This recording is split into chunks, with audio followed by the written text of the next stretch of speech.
Oh, hello there. Welcome to my station. My name's Mr. Evans. I do all sorts of things around here. It's my job to make sure everything at the station runs just the way it should, without confusion or delay. But no matter how busy I am, I always find time to read a story about the adventures of my good friend Thomas. Would you like to hear a story? That's fantastic. I'll tell you what, I'll meet you in my office. See you there. Hey, I ran all the way, and you still got here before me. Although, I just met Mr. Stamp, the postman. He gave me all these letters. I think that slowed me down a bit. I always put the post under this stone paperweight until I get a chance to read it. That stops it blowing away when I come racing in.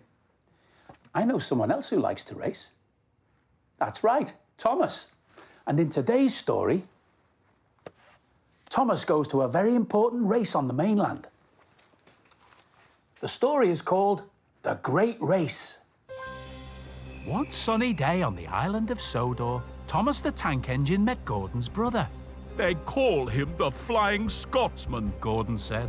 Gordon's brother was going to the great railway show on the mainland.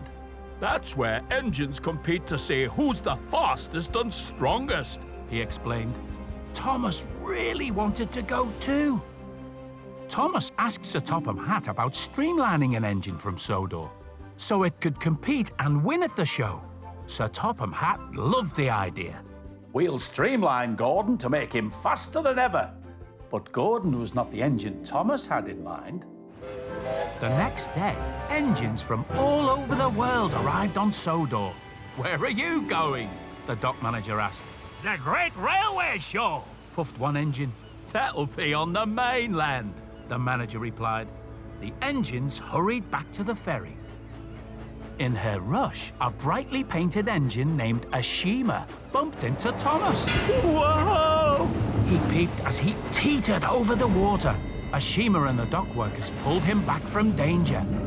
Ashima apologized and asked Thomas how she might get to the mainland. Why should she go to the great railway show? Thomas puffed to his carriages. She's beautifully painted, Clarabel said. Any engine can get painted, Thomas puffed. And that gave Thomas another idea. At the steamworks, Thomas asked Victor to repaint him.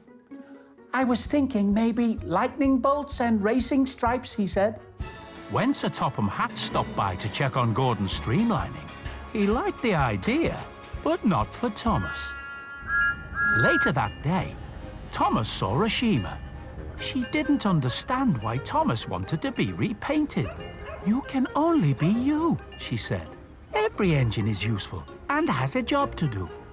Ashima asked Thomas if he was good at shunting and sorting cars. That gave Thomas his best idea yet. I'll show Sir Topham Hatt what I do best. But poor Thomas had an accident shunting, so Percy was sent to compete in the shunting challenge. On the day of the great railway show, the Sodor engines were ready to go. Gordon had been painted and streamlined. His new nameplate said, The Shooting Star. Later, Victor realized that Gordon's safety valve hadn't been reinstalled after his streamlining. Without it, he could overheat. Thomas rushed the valve to the great railway show, but the race was starting. Green flags waved and the engines took off. Gordon raced along. Suddenly, his face turned red. Steam hissed from inside his streamlining. Then his boiler burst. He sputtered to a stop in a cloud of steam. The other engines sped on. Meanwhile, over at the shunting challenge, Percy was scared, so he asked Thomas to enter the race in his place. Thomas agreed. Thomas chuffed through round after round, pulling tankers and flatbeds into line.